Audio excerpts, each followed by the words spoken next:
Right now we're at the top of the pit with the best view of downtown Stillwater in my opinion, and we get to hunt this land, so this is kind of sick. I'll show you guys.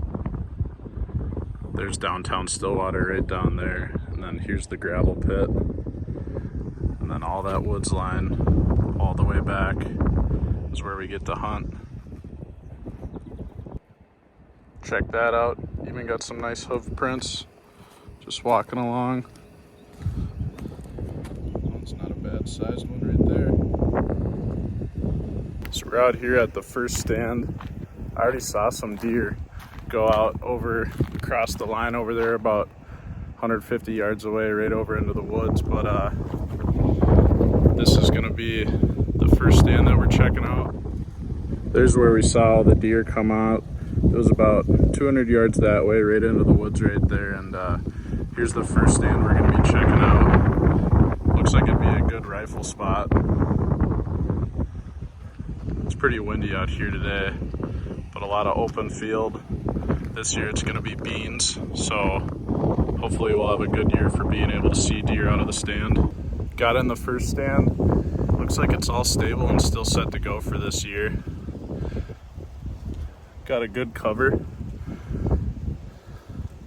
Not bad. Here's our view from the first stand here. I really like this cover right here. Nice open spot for when you're using your bow. But there's just enough cover to where they can't see you, and we're high up.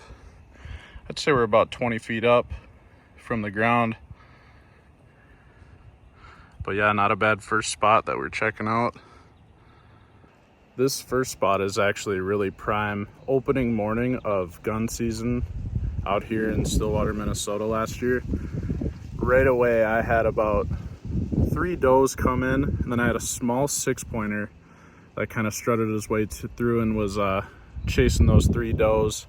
And then like right around that tree line down there at about 175 yards, I had a shooter 10-pointer come out, but I tried grunting him in and everything, but he was locked on those does and he never got close enough, and we're using slug out here and I couldn't make that shot, to be honest with you, so never got a shot at him.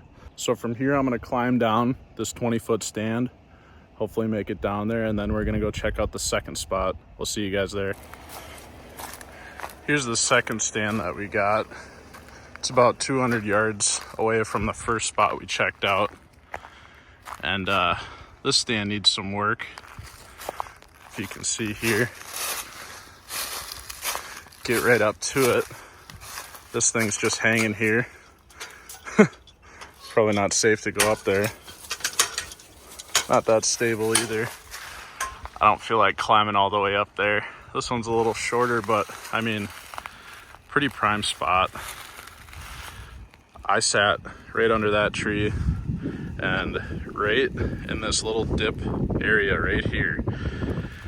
At night, these deer will just come out here and just eat all the leftover beans or corn, whatever it is that year.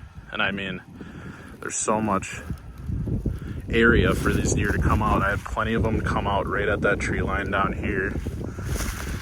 They go right over this fence, right behind the tree stand, and they'll sit right in there, and there's like a trail that comes down right in here.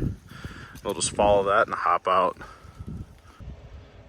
So it looks like we got some work to do at the second stand to make sure it gets set up and all safe for this coming year, so we'll be back to tune that one up back up there. Like I said, I sat under this tree last year, and it kind of looks like I forgot the chair that I sat in all year. So I guess I'll grab that. Whoops. But yeah, this is where I sat. Had a bunch of deer come out right there. Was literally 10 to 15 yards away from deer. But got the chair. Look at this. It's just a carcass. Some deer must have died and just died right there, huh? Right out in the open. Not that far away.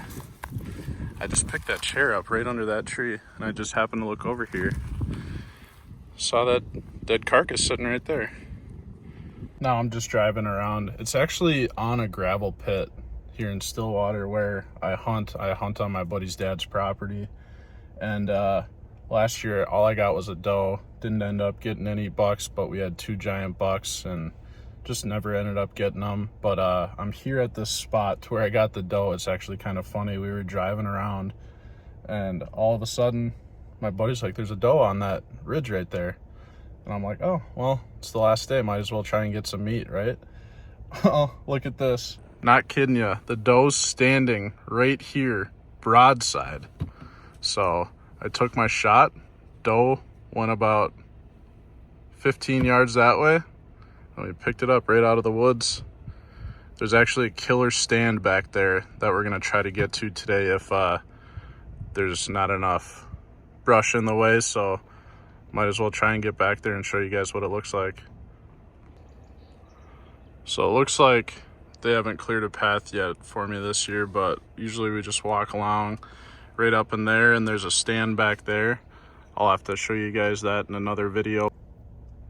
But back by this stand, what I was saying is my buddy's dad's got this giant 11 point that he shot back in this area, and it's the only one that he has mounted out here.